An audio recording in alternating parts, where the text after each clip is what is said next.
One of Biscuit's standout issues in her time with us has been resource guarding. To me, this is probably one of the most potentially dangerous things that she's done. Inertia, what kind of toy is this? It squeaks. It's crinkly. Dogs like that. It's got this little green nose right here. Bark sends you extremely imaginative toys and treats every month. This is the kind of dog toy you want right here. You can put these little squeaky guys in here like that, and your dog can try and get them out. By the way, this is the small Bark box, but they come in medium and larges too. Apparently these are from the #1 dog treat dispensary. This is the good stuff. If you want this, you're gonna have to do a good trick. BarkBox toys are extremely well made. Inertia doesn't even come close to destroying them. But Super Chewers for those dogs who are real hard on toys. And so for them we have, what is this? Oh, see these little grippers in here? You can put a treat right there. Some dogs will spend a long time trying to figure out how to get that treat out. And that's a good way for them to use their brain and keep them engaged. Guys, I swear, this is a dog toy. I mean, that's a really firm material that chewers will just love gnawing on. And when you sign up for either of these boxes, you're gonna get a free extra incredible toy. I'll have a special link in the description. When we met Biscuit, she was a totally untrained wild Alaskan puppy. And our goal for this series has been to not only set her up for success in her new life, but to give you guys a different perspective on how I go about teaching a dog like this. I mean, we've worked on everything from teaching her how to not chew up things like the carpet, potty training. While it could have been smoother, I can say it's finally on track. Puppy biting has been the eternal challenge. Oh my gosh. Are you serious? But finally, she's doing well with that too. I've been focusing on teaching her how to interact with other dogs, like Inertia, and they have been doing really well together. And really, we've just focused heavily on overall socialization and new places. And of course, her obedience behaviors, like teaching her how to sit and stay and how to stand up, even how to lie down. We've taught her how to leave things alone, how to look at me and pay attention to me when she's distracted in certain situations. Of course, one of the most important skills of all, come when called, is something we focused heavily on too. She's really excelled with her overall leash walking skills, particularly heel. For a young dog, that's really impressive. Her fetch skills have gone next level. We've even done some more advanced skills like go to a predetermined mark and stay there. And the good news is you can go back and watch the whole series if you haven't already and see how we taught all of those things in detail. And her crate training overnight is finally under control. Puppy's been chilling in her crate all morning almost. I love that she just goes in here now. Yeah, she's doing much better. It's taken a while though. Probably my own fault. And while she's been great with Inertia and everything, social skills with other dogs is an area where she must excel because her new home is very likely to have lots of dogs. When Biscuits first came to stay with us, she was pretty reluctant to interact with Inertia in a very vigorous, playful way. I mean, she's much smaller and Inertia's much bigger than her, so you can see how that might be a little daunting to her. But over the last couple of weeks, she's become so brave. Babe, full on roll over. That's the ultimate. Wow. I know, they've been doing really next level play today.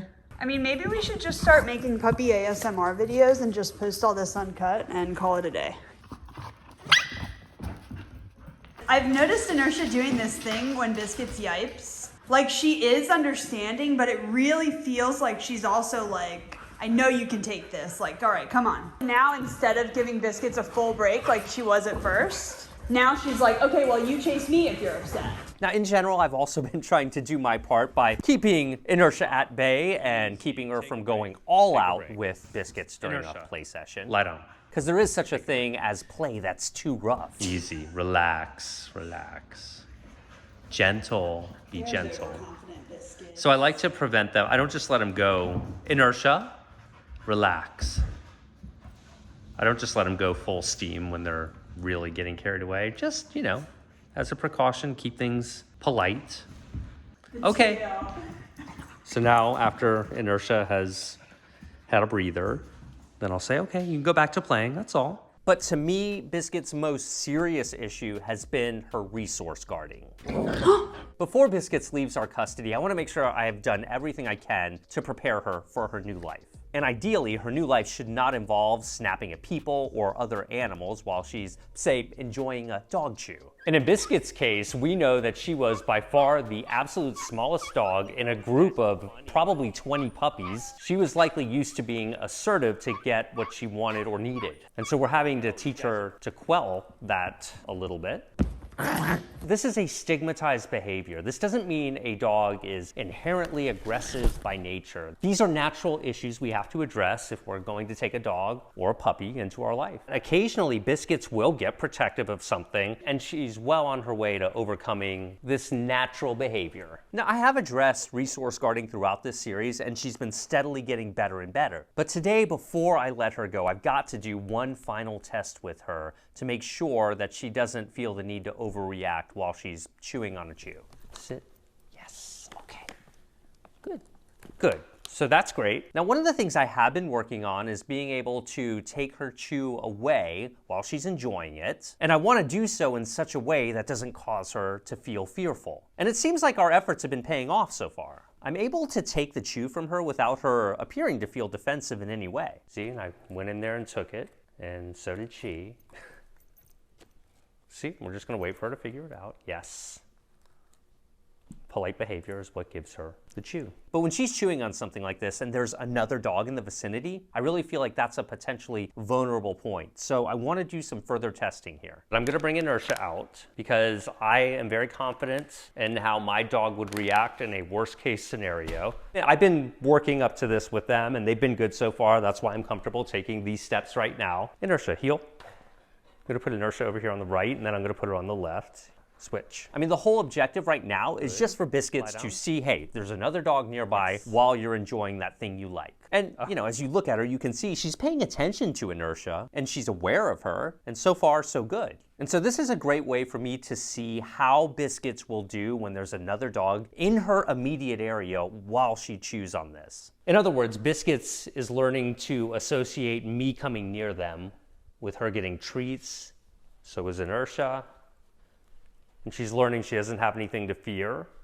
Inertia is very respectful of other dogs' possessions, yes. Biscuits is learning to be more polite with other dogs. And she's learning as long as she shares nicely, she can get pretty much anything she wants. Inertia, come, lie down. And now I just want to practice taking away her chew and giving it right back to her, and surrounding that with lots of fun reinforcing events, again, so she doesn't feel the need to feel defensive. After all, the underlying emotional cause of resource guarding is most likely fear of losing something that she values. So we just need to show her she doesn't need to be afraid. Clearly, a more counterproductive way to go about this would be to punish a dog for this behavior, as we're likely to make their fear worse. And by the way, I should mention, you'll remember my own dog, Inertia, struggled with resource guarding behavior when she was younger as well. This is a really normal puppy behavior, and it's not usually something to be alarmed about, but it is something that does require your attention. Inertia's done a fantastic job at overcoming this type of behavior. And so now Inertia is free to just kind of do her thing. And I've been monitoring just like I'm doing right now and making sure they're behaving well. She's not doubling down and trying to protect that tendon or picking it up and running away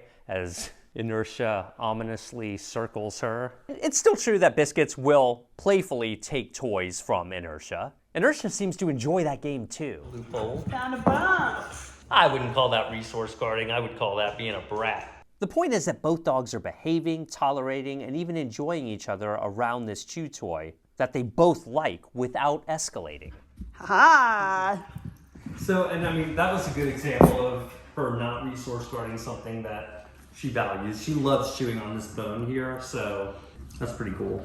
Yeah, she's getting much better. It's time for Biscuits to go to her forever home. And it turns out they also love fostering other dogs, so Biscuits ought to have lots of playmates. So I spent some time with Biscuits' new family, showing them what we've been working on. Here, just getting her warmed up here. Her heel is exceptional for a dog this age. So with puppy biting, I just like to get their mind off of the biting. Okay. Come. Yes, this is a good way to practice come when called. One of the most important skills. And one thing that I was so excited about is that Carrie, Biscuit's new mom, was so good at positive reinforcement training. It's clear that she's done this before. Yeah? Yes! Good girl! Yeah? Yeah. You're great with her. Okay. Yeah. She's great. Oh my goodness. And then it was time to take Biscuits to her house. You're gonna have so much fun with these guys. Good girl, Biscuit. Oh my goodness, hi! Hi, love! Aww. Oh, I know! Oh my god, go see your dad! Oh! She's great. Oh. How excited she is. I know. Go say hi! Hi! Oh. Yay! I love how much she loves you guys. That makes me feel so good. And even though Biscuits was with us only a handful of days, it's been a few months since the series has been over now, and Biscuits has been doing stellar with her new family, and I'm not surprised at all. She's a great dog. And so you're probably wondering, Zach, what's next? We are currently at work on our next series, and I'm not quite ready to announce it. However, if you want spoilers, you might find them on Instagram and TikTok. Get a free extra toy when you sign up for a Bark Box or Super Chewer box. Subscribe to my channel. Don't forget to grab a copy of both of my books. They're a great supplement to these series. And I've got a couple of videos planned between now and our next series, so we'll see you in the next video.